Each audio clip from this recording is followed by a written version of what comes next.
আপনি যদি রাত 12টায় কোনো নদীর ঘাটে গিয়ে থাকেন তাহলে এই গল্পটা শেষ পর্যন্ত শুনুন। কারণ গ্রামের মানুষ আজও বলে ওই নদীর ঘাটে নিজের নাম যদি কেউ 3বার ডাকে তাহলে সে বাড়িতে ফিরে আগের মতো মানুষ থাকে না। এটা কি কোনো গুজব না সত্যি সেখানে কেউ অপেক্ষা করে? চলুন তাহলে শুরু করা যাক আজকের রহস্যময় ভূতের গল্প। এক ছোট গ্রামের পাশে ছিল পরিত্যক্ত নদীর ঘাট। দিনের বেলা সেই ঘাটে মানুষের ভিড় লেগেই থাকতো, কিন্তু রাত নামার পরেই পুরো এলাকাটা যেন নিস্তব্ধ হয়ে যেত। গ্রামের বয়স্ক মুরব্বীরা বলতো মধ্যরাতে ওই ঘাটে কেউ যেও না, নদীর ওপার থেকে যে ডাক শোনা যায় সেটা আসলে মানুষের নয়। কিন্তু এইসব কথা বিশ্বাস করতো না 22 বছরকার শরিয়ত। শরিয়ত 3 বন্ধুর সাথে বাজি ধরে বলল সেই নদীর ঘাটে সে রাত্রেবেলা একাই যাবে। সে একটা শুধু টর্চ লাইট নিয়ে রাত 12টা বাজতেই সেই নদীর ঘাটে চলে গেল। চারদিকে যেন নিস্তব্ধ, নদীর ঢেউ আর চারদিকে হালকা বাতাসের শব্দ। হঠাৎই টর্চ লাইট একবার বন্ধ হয়ে গেল, আবার জ্বলে উঠলো।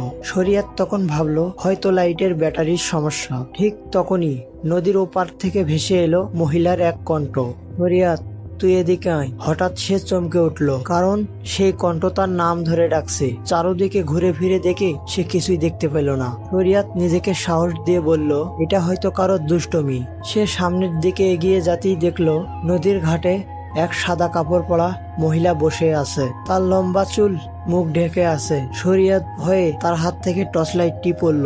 মহিলাটা ধীরে ধীরে নিজের মাথা তুলল, কিন্তু তার কোনো চোখ ছিল না, কোনো নাক নেই, শুধু একটা অন্ধকার মুখ। রাহাত ভয়ে পিছন দিকে সরে এলো। ঠিক তখনই তার মোবাইলে একটা মেসেজ এলো। মেসেজে লেখা পিছনে তাকিও না। তখন শরিয়তের বুক কেঁপে উঠলো, কারণ এই মেসেজ পাঠিয়েছে এমন এক নাম্বার, যেই নাম্বার 5 বছর আগে সিম কোম্পানি বন্ধ করে দিয়েছে।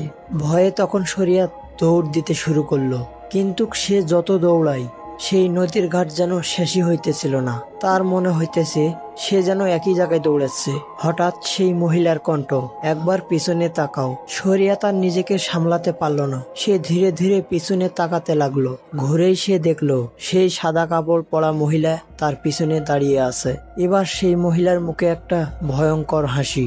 তারপর শরিয়তের সামনেই যেন সবকিছু অন্ধকার হয়ে গেল। পরের দিন সকালে জেলেরা মাছ ধরতে গিয়ে দেখতে পেল শরিয়তের মোবাইল আর জুতো পড়ে আছে, কিন্তু শরিয়তকে আর কখনোই পাওয়া যায় নাই। আজও গ্রামের মুরব্বীরা বলে নদীর পাশ দিয়ে হেঁটে গেলে কানে ভেসে আসে ওই মহিলার কণ্ঠ, একবার শুধু পিছনে তাকাও। আর যেই মানুষ সেই ডাক শুনে পিছনে তাকায় সেই মানুষটা নাকি আর আগের মতো ফিরে আসে না। বন্ধুরা, এই ছিল আজকের ভূতের গল্প। আপনি যদি এইরকম নতুন ভূতের গল্প শুনতে চান তাহলে horror story 360 YouTube channel subscribe করে রাখবেন, তাহলে সবার আগে তুমি নতুন ভূতের গল্প শুনতে পারবে। আর ভিডিওতে লাইক দিতে ভুলবেন না। দেখা হচ্ছে নতুন কোনো ভূতের গল্প নিয়ে।